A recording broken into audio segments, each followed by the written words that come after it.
إن الحمد لله نحمده ونستعينه ونستغفره ونؤمن به ونتوكل عليه ونعوذ بالله من شرور أنفسنا ومن سيئات أعمالنا من يهده الله فلا مضل له ومن يضلل فلا هادي له وأشهد أن لا إله إلا الله وأشهد أن محمدا عبده ورسوله. أما بعد فإن خير الحديث كتاب الله وخير الهدي هدي محمد صلى الله عليه وسلم وشر الأمور محدثاتها وكل محدثة بدعة وكل بدعة ضلالة وكل ضلالة في النار. قال الله تبارك وتعالى في كلامه المجيد: يا أيها الذين آمنوا اتقوا الله حق تقاته ولا تموتن إلا وأنتم مسلمون. يا أيها الناس اتقوا ربكم الذي خلقكم من نفس واحدة وخلق منها زوجها وبث منهما رجالا كثيرا ونساء واتقوا الله الذي تساءلون به والأرحام إن الله كان عليكم رقيبا. يا أيها الذين آمنوا اتقوا الله وقولوا قولا سديدا يصلح لكم أعمالكم ويغفر لكم ذنوبكم ومن يطع الله ورسوله فقد فاز فوزا عظيما. اللهم صل على محمد وعلى آل محمد كما صليت على إبراهيم وعلى آل إبراهيم إنك حميد مجيد. اللهم بارك على محمد وعلى آل محمد كما باركت على إبراهيم وعلى آل إبراهيم إنك حميد مجيد. تمام قسم کی حمد و ثنا کبریائی اور بڑائی اس اللہ عز و جل کے لیے لائق و زیبہ ہے جس نے ہمیں اور آپ کو پیدا فرمایا، اور بیش بہا درود و سلام اس ذات مبارکہ مطہرہ پر جن کا نام نامی اسم گرامی احمد مجتبیٰ محمد مصطفیٰ صلی اللہ علیہ وسلم. برادران اسلام، نوجوان دوستوں، بزرگوں اور بھائیوں، آج بتاریخ 17 ذی الحجہ 1441 مطابق 7 اگست سن 2020 عیسوی کے اس خطبہ جمعہ میں ایک تاریخی چیز کی یاد دہانی آپ حضرات کی خدمت میں لے کر کے حاضر ہوا ہوں. اللہ عز و جل سے دعا ہے کہ اللہ تبارک و تعالی ہمیں اپنے اسلاف کی تاریخ کو پڑھنے اور اس سے عبرت اور نصیحت حاصل کرنے کی توفیق عطا فرمائے. آمین یا رب العالمین. سب سے پہلے کہ میں اپنے اس موضوع کی وضاحت کروں، عید الاضحیٰ کی مبارکبادی آپ حضرات کو صمیم قلب سے، دل کی گہرائیوں سے دینا میں مناسب سمجھتا ہوں کہ اللہ تبارک و تعالی ہماری ٹوٹی پھوٹی عبادتوں کو، قربانیوں کو اللہ رب العزت شرف قبولیت عطا فرمائے. آپ سب کو عید الاضحیٰ مبارک ہو. اور اللہ رب العزت کا یہ بھی فضل اور اس کا احسان ہے کہ جس نے یہ عظیم الشان دین کا اسلامی شعار کو ہم سے بغیر کسی فتنے اور کسی فساد کے الحمدللہ یہ مبارک عید ہم سے رخصت ہوئی ہے. اللہ تعالی ہم پر یہ دوبارہ ہماری زندگی میں اسے واپس لائے اور اس کی برکتوں سے ہمیں مالا مال فرمائے.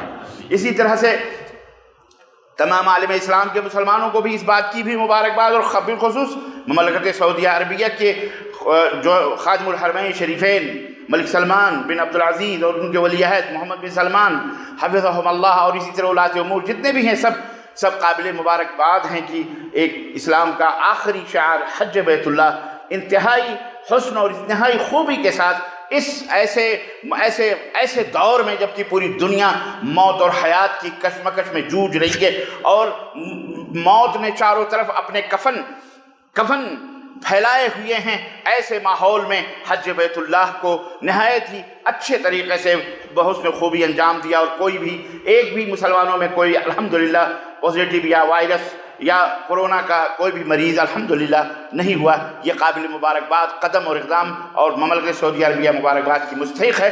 اللہ تعالیٰ اس مملکت توحید کو تا قیامت قائم و دائم رکھے، اور اللہ اس کے حاسدوں کو اور بدنظروں کو اللہ ہلاک و برباد فرمائے، اور اللہ تبارک و تعالیٰ اس توحید کے اور سنت کے ملک کو اللہ تبارک و تعالیٰ دن دوری رات چوگنی ترقی عطا فرمائے. آمین یا رب العالمین. دوستو اور بھائیوں، آج کی گفتگو ہماری اس عظیم فتنے سے ہے جو عظیم فتنہ آج ہی کے اسی مہینے کی 18 تاریخ کو 18 ذی الحجہ کو نہیں، ٹھیک آج 17 ذی الحجہ ہے، کل 18 ذی الحجہ ہے. کل کی تاریخ میں واقع ہوا وہ عظیم الشان عجیب وہ فتنہ اور ایک اندوہناک اور نہایت ہی افسوسناک حادثہ ہوا. اور اس میں کوئی شک نہیں کہ ایک مسلمان کے لیے سب سے بڑا حادثہ، سب سے بڑا اندوہناک اور رنجیدہ اور دل کو ٹکڑے کرنے والا حادثہ وہ دن تھا جب اس کائنات کا امام سید الانبیاء خاتم الرسل حضرت محمد الرسول اللہ صلی اللہ علیہ وسلم اس 12 ربیع الاول کو اس دار فانی سے کوچ کر گئے. یہ مسلمانوں کے لیے سب سے بڑا حادثہ تھا زندگی کا. کوئی عزیز سے عزیز ترین بھی انتقال کر جائے، خود اس کی جان بھی نکل جائے، وہ اتنا اندوہناک اور اتنا رنجیدہ اور اتنا غمزدہ دن نہیں ہوتا ہوا جس دن اس دن سے بڑھ کر جس دن ہمارے اور آپ کے پیارے نبی حضرت محمد رسول اللہ صلی اللہ علیہ وسلم اس دنیا سے رخصت ہوئے۔ اس کے بعد کا حادثہ آپ کو معلوم ہے، خلافت منتقل ہوئی نبی کریم صلی اللہ علیہ وسلم کے بعد سے سیدنا ابو بکر صدیق رضی اللہ تعالیٰ عنہ خلیفہ بنائے گئے۔ اس کے بعد حضرت عمر بن خطاب رضی اللہ تعالیٰ عنہ خلیفہ منتخب ہوئے، اور پھر ایرانی سازشوں نے، ان ایرانی رافضیوں نے، سازشوں نے، ان مجوسیوں کی سازشوں نے ابو لؤلؤ جو فیروز تھا اس کے واسطے سے، جو مجوسی تھا اس خبیث کے واسطے سے سیدنا عمر بن خطاب رضی اللہ تعالی عنہ کی اسی مسجد کے اندر اسی مہینے میں غالباً 24 آنے والی تاریخ ہے، 24 ذی الحجہ کو یا 23 ذی الحجہ کو، اسی مسلح کے اوپر، مسجد نبوی کے مسلح کے اوپر زہر میں بجھے ہوئے خنجر سے حضرت عمر بن خطاب رضی اللہ تعالیٰ عنہ کو شہید کیا گیا۔ یہی وہ خون چکا مہینہ تھا جس مہینے میں یہ ہوا۔ المہم حضرت عمر بن خطاب رضی اللہ تعالیٰ عنہ کے بعد حضرت سیدنا عثمان غنی داماد رسول، حضرت عثمان غنی کو خلیفہ بنایا گیا، اور آپ نے اسلامی مملکت کی، اسلامی حکومت کی، اسلامی خلافت کی باغ و ڈور سنبھالی۔ لیکن یہ بھی ایک اندوہناک حادثے اور سانحے سے دوچار ہوئے۔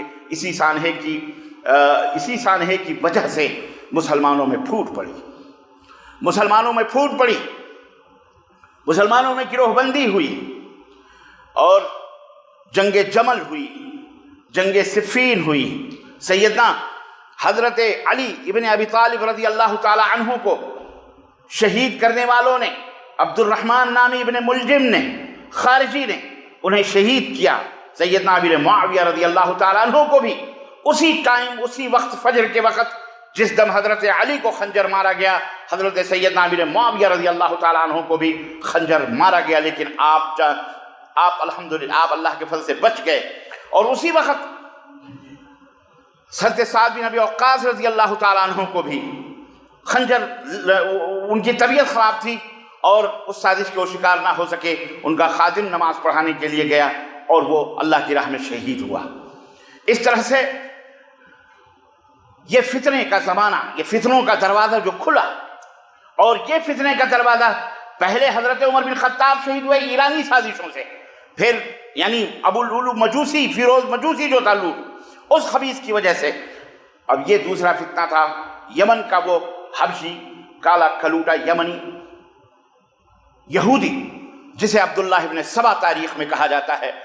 ابن سبا اس یہودی نے آ کر کے سیدنا عثمان غنی رضی اللہ تعالیٰ عنہ کے ہاتھوں پر ظاہری طور پر منافقت کرتے ہوئے کلمہ شہادت پڑھتا ہے، اسلام قبول کرتا ہے، اور یہودی جانتے تھے حضرت عمر بن خطاب رضی اللہ عنہ، نبی صلی اللہ علیہ وسلم کے زمانے ہی سے جانتے ہیں آپ کس طرح سے وہ دشمن تھے، آمنے سامنے وہ مقابلہ تو نہیں کر سکتے تھے، اس لیے انہوں نے پردے کے پیچھے خفیہ طریقے سے سازش کر کے، محبت کا اظہار کر کے، اسلام قبول کرنے کے بعد کر کے، اسلام میں داخل ہو کر کے انہوں نے اسلام کے بنیادوں کو ہلانا شروع کیا، اور انہیں اسلام کو مٹانے کی انتھک کوششیں انہوں نے جاری کی، اور ان کا سب سے پہلا نشانہ سیدنا عثمان غنی رضی اللہ تعالیٰ عنہ۔ چنانچہ ان خبیث سبائیوں نے، وہاں سے آغاز ہوا فتنے کا، گروہ بندیوں کا۔ مصر اور جزائر اور مغرب اور تیونس اور اس طرح سے جتنے بھی افریقہ سے لے کر کے یہاں تک کے ممالک تھے، وہ زہر تفرقہ اور زہر اختلاف بوتا گیا، پھیلاتا گیا۔ حضرت، جیسا کہ میں نے بتایا، حضرت علی شہید ہوئے، حضرت امیر معاویہ کو زخمی کیا گیا، اور اسی طرح سے یہ معاملہ بڑھتے بڑھتے حضرت حسن اور حضرت حسین کی شہادت، اور یہاں تک کہ مکہ کے اوپر بھی فوج کشی، واقع کربلا، یہاں تک کہ مسلمانوں کے درمیان تلواریں آپس میں بے نیام ہوئی، اور ہزار مسلمان شہید کر دیے گئے ایک دوسرے کے ہاتھوں سے۔ یہی یہودی سازشیں تھیں جو آج تک ہمارے درمیان موجود ہیں، کلمہ پڑھ کر، اسلام کا نام لے کر کے مسلمانوں کو قتل کر رہا ہے۔ وہ مسلمان جو اخوت و بھائی چارگی کی نایاب مثال تھے، مساوات اور برابری اور عدل و انصاف کی عظیم اور لازوال مثالیں جنہوں نے دنیا کے اندر قائم کی تھی، جنہوں نے قیصر و کسریٰ جیسی بادشاہوں کو گھٹنے ٹیکنے پر مجبور کر دیا تھا، وہ مسلمان جو اپنے دین کی سربلندی کی خاطر اپنے مال، اپنی جان، اپنے آل اولاد سب کو قربان کرنا اپنے لیے باعث سعادت سمجھتے تھے، انہی مسلمانوں میں فرقہ بندیاں ہوئیں، آپس میں جوڑ توڑ ہوئے، ایک دوسرے کے خلاف تلواریں نکلیں، اور آج تک وہ فرقہ بندیاں اور وہ گروہ بندیاں آج تک مسلمانوں میں موجود ہیں، اور آج تک وہ فرقہ بندیاں ختم نہ ہوئیں۔ عزیزان گرامی، حضرت عثمان غنی رضی اللہ تعالیٰ عنہ سے آج کے اس خطبے کی میں داماد رسول حضرت عثمان غنی رضی اللہ تعالیٰ عنہ کی مختصر سے وقت میں آپ حضرات کی خدمت میں رکھنے کی سعادت حاصل کر رہا ہوں، تاکہ آپ کو وہ جن کو بزرگوں کی روایت نہ ہو، وہ جن کو بزرگوں کی روایت نہ رہے، آج اس قوم کی لوگوں کوئی پہچان نہیں ہے۔ بزرگوں کی، اپنے اسلاف کی روایات اور اپنے اسلاف کی تاریخ کو پڑھ کر، سن کر ان سے عبرت حاصل کرنا، نصیحت حاصل کرنا۔ اسی لیے اللہ تبارک و تعالیٰ نے قرآن کریم میں نبی کریم صلی اللہ علیہ وسلم کو ماضی کے انبیاء اور رسول کا، حضرت آدم سے لے کر کے حضرت عیسیٰ علیہ السلام تک کے واقعات کو ذکر فرمایا ہے۔ کیوں؟ تاکہ قیامت کی صبح تک یہ اسلام کے پڑھنے والے، اسلام کے ماننے والے ان واقعات کو پڑھ کر کے، سن کر کے عبرت حاصل کریں، نصیحت حاصل کریں، اور اپنے اندر اگر کوئی ٹیڑھاپن اور کجی آ جائے، اپنے اندر کوئی کمی پیدا ہو، تو ان واقعات کو پڑھنے کے بعد ان کا جو نتیجہ ہوا ہے، ان کمیوں کا یا اچھائیوں کا جو ثمرہ ملا ہے، انہیں پڑھ کر انہیں حوصلے ملے، اور وہ اپنے راستوں کو صحیح ڈھنگ سے اپنی زندگی کے اور دنیا کے اندر راستوں کو صحیح کریں۔ حضرت عثمان غنی رضی اللہ تعالی عنہ یہ اسلام کے چوتھے مسلمان تھے، چوتھے نمبر کے مسلمان تھے۔ حضرت ابوبکر صدیق رضی اللہ تعالیٰ عنہ کے بہت گہرے دوست تھے، مراسم اچھے تھے۔ بار بار حضرت ابوبکر صدیق رضی اللہ تعالیٰ عنہ نے انہیں اسلام کی طرف کنونس کیا، انہیں اسلام کی طرف دعوت دی، اور واقعہ لمبا ہے، بہرحال اللہ تبارک و تعالیٰ نے انہیں توفیق عطا فرمائی، اور تقریباً یہ 35 برس یا 35 سال کی عمر میں یا 40 سال کی عمر میں انہوں نے اسلام قبول کیا۔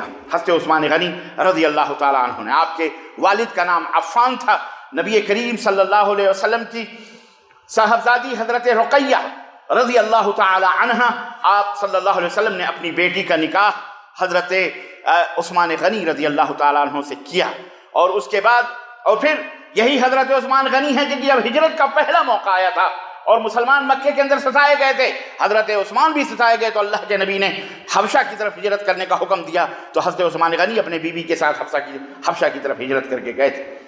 اسی طرح دوسری ہجرت آپ نے مکہ سے مدینہ کی طرف فرمائی۔ بہرحال یہی حضرت عثمان غنی ہیں جنہیں ذو النورین کا لقب ملتا ہے، دربار نبوت سے جو ذو النورین کا خطاب ملتا ہے، یعنی آپ صلی اللہ علیہ وسلم نے جب حضرت رقیہ کا انتقال ہو گیا سن 2 ہجری کے اندر، تو حضرت نبی کریم صلی اللہ علیہ وسلم نے اپنی دوسری بیٹی حضرت ام کلثوم کو حضرت عثمان غنی کے عقد میں دیا اور ان سے شادی کری، اور اس طرح سے جب وہ دوسری زوجہ محترمہ بنت رسول صلی اللہ علیہ وسلم کا انتقال ہوا سن 9 ہجری میں، تو آپ صلی اللہ علیہ وسلم نے فرمایا کہ اگر میرے پاس 40 بیٹیاں ہوتی یا اور بھی بیٹیاں ہوتی تو ایک کے بعد دیگرے میں عثمان کو وہ بیٹیاں عطا دیتا، ان سے شادی کراتا۔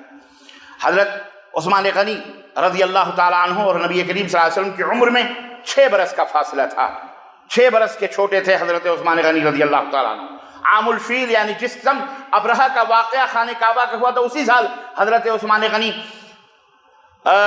سن 577 عیسوی کے اندر 577 عیسوی کے اندر طائف کے اندر حضرت عثمان غنی کی پیدائش ہوتی ہے، اور آپ کا شمار سابقون الاولون میں ہوتا ہے، یعنی وہ مسلمان جنہوں نے سب سے پہلے اسلام کو قبول فرمایا، اور آپ حضرت ابوبکر صدیق رضی اللہ تعالیٰ عنہ کے دوستوں میں سے تھے، اور انہی کی رہنمائی میں آپ نے اسلام قبول کیا۔ جب آپ مسلمان ہوئے تو آپ کے چچا ابو العاص نے آپ کو دھمکی دی اور جان سے ختم کرنے کی دھمکی دی، اور کہا کہ تم اپنے پرانے دین پر آ جاؤ، اپنے باپ داداؤں کے دین کو مت چھوڑ دو اسلام کو۔ تو حضرت عثمان غنی رضی اللہ تعالیٰ عنہ نے جو تاریخی جواب دیا تھا، اللہ اکبر، وہ تاریخی جواب یہ تھا کہ چچا جان، اور ظاہر ہے کہ اسلام ایک ایسی دولت ہے، اسلام ایک ایسی خوشبو ہے، ایک ایسی نعمت ہے، اسلام ایک ایسا عظیم الشان ہیرا ہے کہ جو ایک دفعہ حاصل کر لیتا ہے، جسے ایک دفعہ مل جائے تو اسے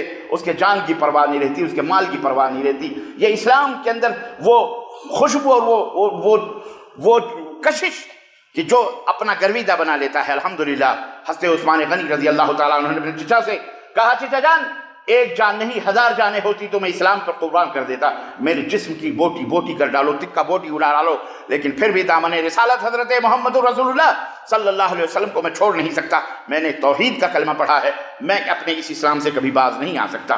بھلے میری جسم سے ٹکڑے ٹکڑے میرے جسم کر دی جائیں، ایک ایک بوٹی سے اللہ اللہ کی صدا آئے گی. یہ روایت ترمذی کے اندر موجود ہے جس میں یہ واقعہ موجود ہے. اس طرح عزیزان گرامی حضرت علی رضی اللہ تعالیٰ عنہ نبی کریم صلی اللہ علیہ وسلم کے داماد تھے، جیسا کہ میں نے بتایا اسی طرح یہ بھی داماد تھے. لیکن حضرت علی اور حضرت عثمان غنی میں فرق یہ ہے کہ آپ حضرت عثمان غنی ایک بیٹی کے داماد ہوئے، ایک بیٹی اللہ کے نبی نے دی، لیکن حضرت عثمان کو ڈبل دو بیٹیاں، اور بلکہ اللہ کے نبی نے فرمایا اور بھی ہوتی تو میں انہیں دیتا، ایک کے بعد دیگرے ایک کے بعد دیگرے بہتا. تاریخ کے اندر آتا علامہ سیوطی کہتے ہیں کہ حضرت عثمان غنی ایک ایسی عظیم شخصیت ہیں، تاریخ انسانیت میں آدم سے لے کر کے نبی کے سلسلوں تک کوئی ایسا نبی نہیں گزرا جس نبی نے اپنی دو بیٹیاں کسی ایک اپنے ماننے والے کے کسی ایک کے عقد میں دی ہوں. یہ صرف شرف حاصل اور سعادت حاصل ہے تو سیدنا عثمان غنی رضی اللہ تعالیٰ عنہ کو یہ سعادت حاصل ہے کہ اللہ کے نبی نے انہیں 2 بیٹیاں ہی نہیں بلکہ اور بھی باری باری دینے کا آپ صلی اللہ علیہ وسلم نے اظہار خیال فرمایا.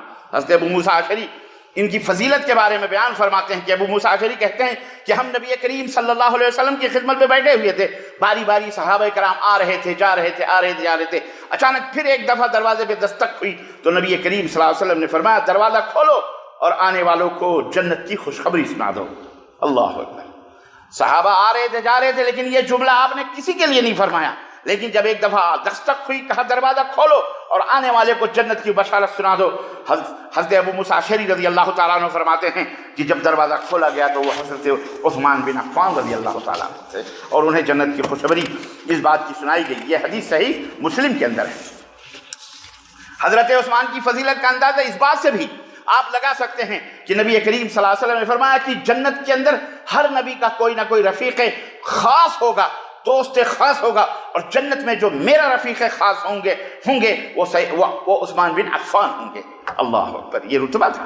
صرف جنت ہی نہیں، جنت میں نبی کے خاص دوستوں میں حضرت عثمان غنی رضی اللہ تعالیٰ عنہ ہوں گے. یہ روایت ابن ماجہ کی، سنن ابن ماجہ کے اندر ہے. حضرت عائشہ صدیقہ رضی اللہ تعالیٰ عنہ فرماتی ہیں کہ ایک مرتبہ نبی کریم صلی اللہ علیہ وسلم اپنے گھر میں لیٹے ہوئے تھے اور آپ کا ازار مبارک پیڈلی کے اوپر تھا، آپ کی پیڈلی مبارک کھلی ہوئی تھی. میرے والد حضرت ابو بکر آئے، آپ ایسے ہی لیٹے رہے. پھر حفصہ کے والد عمر بن خطاب آئے، آپ صلی اللہ علیہ وسلم اسی طرح سے لیٹے رہے. تھوڑی دیر کے بعد عثمان غنی آئے تو آپ نے جب دیکھا تو فوری طور پر اٹھ کے بیٹھ گئے اور اپنی پیڈلی مبارک کو آپ نے اپنے ازار مبارک سے لنگی سے تہبند سے ڈھک لیا. اللہ اکبر. اور بیٹھ گئے. جب سب لوگ چلے گئے تو اماں عائشہ رضی اللہ عنہ فرماتی ہیں کہ میں نے پوچھا کہ میرے والد آئے، میرے والد بیٹھے تھے، آپ ایسے ہی لیٹے رہے، پیڈلی کھلی رہی. ابو عمر بیٹھے، عمر آئے، عمر بھی بیٹھے رہے، آپ پیڈلی کھلے ہوئے ایسے لیٹے رہے. لیکن کیا ماجرا ہے کہ جب عثمان آئے تو آپ اٹھ کے بیٹھ گئے اور آپ نے اپنی پیڈلی ڈھکی؟ تو اللہ کے نبی صلی اللہ علیہ وسلم نے فرمایا کہ عائشہ، جس شخص سے آسمان کے فرشتے حیا کرتے ہوں میں کیوں نہ اس سے حیا کروں. یہ شخصیت تھی حضرت عثمان غنی رضی اللہ تعالی عنہ کی. یہ روایت ترمذی کے اندر ہے. اور ہر نبی کا کوئی نہ کوئی رسول کا کوئی نہ کوئی وصی ہوتا ہے جسے وصیت کی جاتی ہے. نبی اکرم صلی اللہ علیہ وسلم نے بھی خاص وصیت فرمائی تھی. جس شخصیت کو وہ شرف حاصل تھا حضرت عثمان غنی رضی اللہ تعالیٰ عنہ کو. حضرت عائشہ فرماتی ہیں کہ اللہ کے رسول صلی اللہ علیہ وسلم نے عثمان سے کہا ہے عثمان، اگر اللہ تعالیٰ نے تجھے حکومت عطا فرمائی، سلطنت عطا فرمائی کسی دن، اور منافقین یہ چاہیں کہ یہ حکومت کی چادر تم یا قمیص اپنے جسم سے اتار دو جو اللہ نے تمہیں پہنائی ہے، تو یاد رکھنا کبھی بھی ہرگز کبھی بھی اس قمیص کو نہ اتارنا، اس قمیص کو نہ اتارنا. آپ نے یہ بات 3 دفعہ فرمائی، یعنی حکومت سے دستبردار نہ ہونا. یہ روایت ترمذی کے اندر ہے. جس طرح سیدنا ابو بکر صدیق رضی اللہ تعالیٰ عنہ اپنے مال و دولت سے نبی کریم صلی اللہ علیہ وسلم کو تقویت پہنچاتے تھے، اسلام کو تقویت پہنچاتے تھے. آپ کو واقعہ معلوم ہے کہ جب اللہ کے نبی صلی اللہ علیہ وسلم نے ایک دفعہ لوگوں کو صدقہ کرنے کا حکم دیا تو بہت سارے صحابہ صدقہ لے کر کے آئے. حضرت عمر بن خطاب آئے.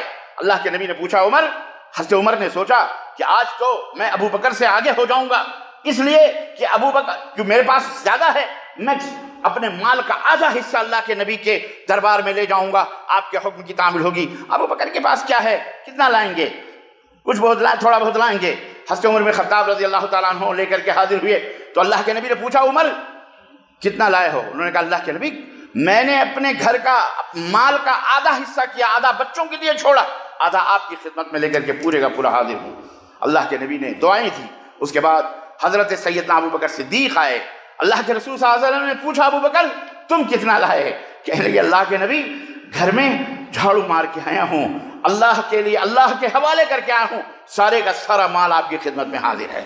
اللہ اکبر۔ حضرت عمر بن خطاب نے سر پہ ہاتھ رکھ دیا، کہنے لگے آج بھی میں ابو بکر سے آگے نہ بڑھ سکا، آج بھی میں ابو بکر سے آگے نہ بڑھا۔ اور یہی ابو بکر صدیق ہیں جن کے بارے میں نبی کائنات صلی اللہ علیہ وسلم نے فرمایا کہ میں سب کے مال کا میں نے قرضہ ادا کر دیا ہے لیکن میں ابو بکر کے مال کا قرضہ نہیں ادا کر سکا ہوں، وہ قرض جو ابو بکر کا ہے وہ میں نہیں ادا کر پایا ہوں۔ اللہ اکبر۔ الغرض سیدنا ابو بکر صدیق رضی اللہ تعالیٰ عنہ نے مالی طور پر اسلام کی مسلمانوں کی بہت خدمت کی، قوت۔ لیکن دوسرا درجہ حضرت عثمان غنی رضی اللہ تعالیٰ عنہ کا آتا ہے۔ اسلام میں سب سے بڑا مالی سرمایہ حضرت عثمان غنی نے اللہ کی خوشنودی کے لیے، اللہ کی رضا کے لیے خرچ کیا۔ حضرت عثمان رضی اللہ تعالیٰ عنہ اسلام پر اپنا مال خرچ کرنے میں ابو بکر رضی اللہ تعالیٰ عنہ کے سوا کسی سے پیچھے نہ رہے، کسی سے پیچھے نہ رہے۔ مدینے کے مسلمانوں میں جب ہجرت کر کے گئے پانی پینے کا بہت بڑا مسئلہ تھا، ایک ہی کنواں تھا جو یہودی کے قبضے میں تھا جسے وہ تجارت کرتا تھا، پیسے لے لے کر کے وہ پانی دیتا تھا پینے کے لیے۔ اللہ اکبر۔ اللہ کے نبی صلی اللہ علیہ وسلم فرمایا کرتے تھے اپنی مجلسوں میں کہ جو کوئی مسلمانوں کے لیے اگر بیر روما کو لے کر کے وقف کر دے اللہ کی راہ میں تو اس کے لیے جنت ہے۔ چنانچہ حضرت عثمان غنی رضی اللہ تعالیٰ عنہ نے آدھا کنواں، اتنی بساطت نہ تھی، آدھا کنواں 35,000 درہم میں، کتنے میں؟ اس زمانے کے 35,000 درہم کے اندر آدھا کنواں خرید کر کے اور مسلمانوں کے لیے پانی پینے کا حضرت عثمان غنی نے انتظام کیا اہل مدینہ کے لیے۔ ایک دن یہودی بھرتے تھے اور ایک دن مسلمان پانی بھر بھر کر کے پیا کرتے تھے۔ پھر ایک زمانہ آیا اللہ کے رسول صلی اللہ علیہ وسلم کہ اس فرمان کی روشنی میں کہ کوئی ہے جو اس کو کر کے پورا مکمل کر کے مسلمانوں کو وقف کر دے۔ چنانچہ سیدنا عثمان غنی رضی اللہ تعالیٰ عنہ کو اللہ نے یہ شرف عطا فرمایا کہ پورے کا پورا کنواں خرید کر کے اور وہ مسلمانوں کے لیے وقف کر دیا گیا۔ اللہ، آج بھی وہ کنواں موجود ہے، وقف حضرت، اور آج بھی وہ سرزمین بھی موجود ہے۔ اللہ کے نبی صلی اللہ علیہ وسلم مسجد نبی کے اندر بیٹھے ہوئے آپ کی نظر ایک زمین کے حصے پر پڑی اور آپ کی خواہش ہوئی، رغبت ہوئی کہ اگر یہ حصہ بھی لے کے مسجد کے اندر داخل کر دیا جائے۔ حضرت عثمان غنی رضی اللہ تعالیٰ عنہ کھڑے ہوئے اور انہوں نے زمین کو خریدا اور اسے مسجد نبوی کے اندر شامل کر دیا گیا۔ اب ہر نمازی کی نماز کا حصہ آج تک حضرت سیدنا عثمان غنی کے حصے میں جا رہا ہے۔ وقف کا یہ عظیم الشان، یہی نہیں بلکہ آل سعود حکومت مملکت سعودی عربیہ نے بھی اس کو بہترین انداز سے مسجد کے اندر جو شامل کیا۔ اب جتنے لوگ بھی اس کے اندر نماز پڑھتے ہیں اس جگہ پر الحمدللہ اس کا حصہ حضرت عثمان غنی کو آج بھی پہنچ رہا۔ 1400 برس پہلے ایک جس باغ کو اور جس جگہ کو حضرت عثمان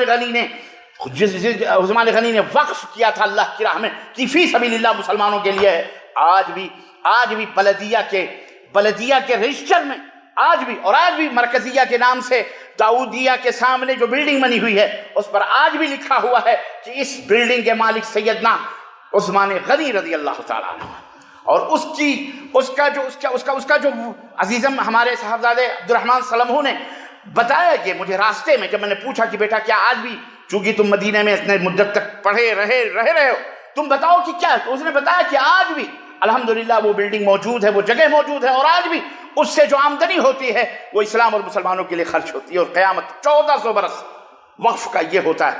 آج مسلمانوں نے وقف کرنے کا یہ جو جذبہ ہے پراپرٹیز اور زمین اور جائیداد کا، غیر مسلمین جو ہیں وہ تو اپنے استھانوں کے لیے اور اپنے دیوی دیوتاؤں اور اپنے معبودان باطلہ کے لیے، اپنی سنستاؤں کے لیے اسلام اور مسلمانوں کے خلاف استعمال کرنے کے خوب وقف کرتے ہیں، لیکن مسلمان اس کے کان پہ جو بھی نہیں رینگتی۔ بہرحال اللہ انہیں توفیق عطا فرمائے۔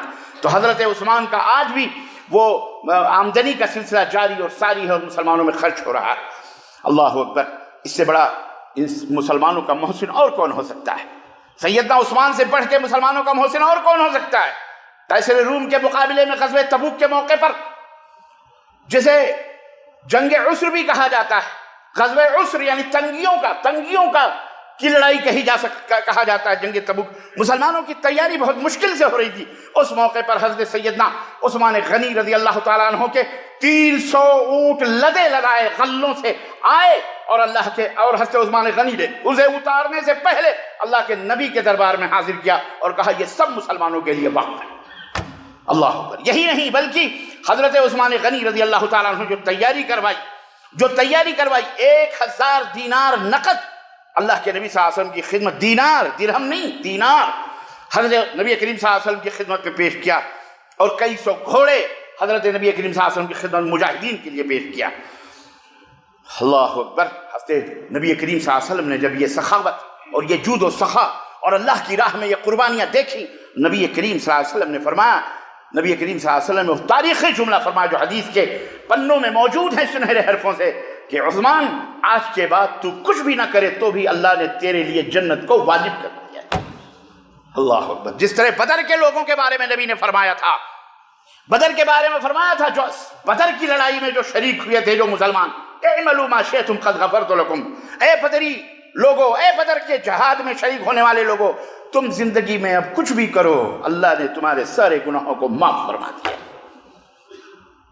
یہ تھے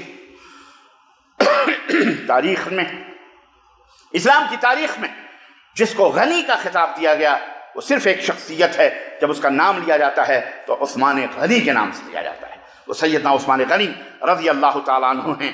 لیکن آج تاریخ نے یہی 18 ذی الحجہ جو کل آنے والی تاریخ، آج تاریخ نے ہمیں یہ بھی بتلایا ہے، اللہ اکبر، کہ وہ شخص جو دوسروں کے اوپر اپنے مال و دولتوں کو نچھاور کرتا تھا، وہ شخص جس نے دوسروں کے لیے تیاریاں کی، اپنے غلے، اپنے دروازے کھول دیے غلوں کے اور مال و دولت کے، آج وہی شخص اپنی جان کی حفاظت کے لیے ایک سپاہی بھی نہیں رکھ سکتا۔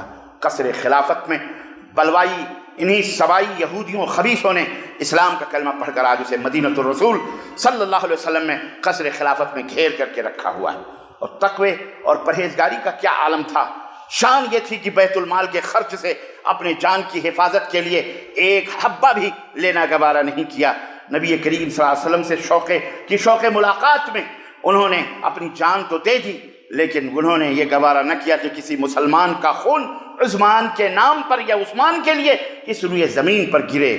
اللہ اکبر۔ اور ایک عظیم سلطنت، کامیاب خلافت حضرت عثمان غنی رضی اللہ تعالیٰ عنہ نے امت کے سامنے، اللہ کے سامنے پیش کی، اور ایک کامیاب خلافت آپ کی رہی۔ آپ کی خلافت میں بہت ساری بغاوتیں بھی ہوئیں، بہت سارے فتنے فساد بھی ہوئے، لیکن آپ کے مخالفین ایک چھوٹا سا علاقہ بھی سلطنت اسلامیہ سے الگ نہ کر سکے۔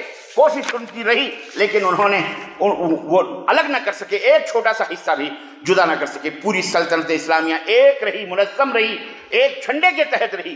شریعت محمدیہ کا بنیادی قاعدہ بھی یہی ہے کہ خواتین اعمال جو ہوتے ہیں وہ سند ہوتے ہیں، زندگی کیسے بھی گزرے لیکن آخری سانس جو ہو وہ جس حالت میں گزرتی ہے فیصلے وہاں ہوتے ہیں۔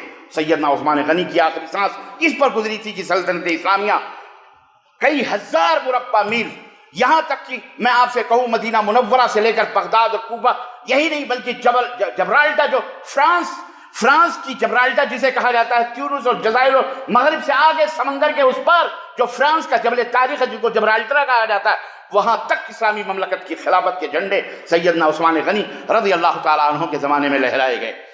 حضرت عثمان غنی کی زندگی میں یہ بھی مطالبہ ہوا کہ آپ بوڑھے ہو چکے ہیں، 80-85 برس کی آپ کی عمر ہو چکی ہے، آپ اس حکومت سے، اس سلطنت سے، خلافت سے دستبردار ہو کر کے نوجوانوں کے ہینڈ میں، ہاتھوں میں یہ باغ اقتدار دیجئے۔ لیکن حضور اکرم صلی اللہ علیہ وسلم نے چونکہ فرمایا تھا کہ منافقین تم سے مطالبہ کریں گے کہ حکومت کی اس قمیص کو اتار دو، لیکن تم کبھی دستبردار نہ ہونا۔ اللہ کے نبی کی اس وصیت کو زندگی کی آخری سانسوں تک آپ نے نبھائی، اور آپ اس خلافت سے دستبردار نہ ہوئے، یہاں تک کہ 18 ذی الحجہ سن 35 ہجری کو مدینہ منورہ میں 40 دن کے محاصرے کے بعد، اور ان بلوائی خبیثوں نے محاصرہ کیا تھا، یہودیوں نے، وہ ایک الگ تاریخ ہے، میں بتاؤں گا کہ حضرت سیدنا عثمان غنی کو شہید کیوں کیا گیا۔ یہ بلوائی جو کلمہ پڑھتے تھے، مدینہ کو گھیرے میں لیے ہوئے تھے، مسجد نبوی کو، اور حضرت عثمان غنی کو کیوں آخر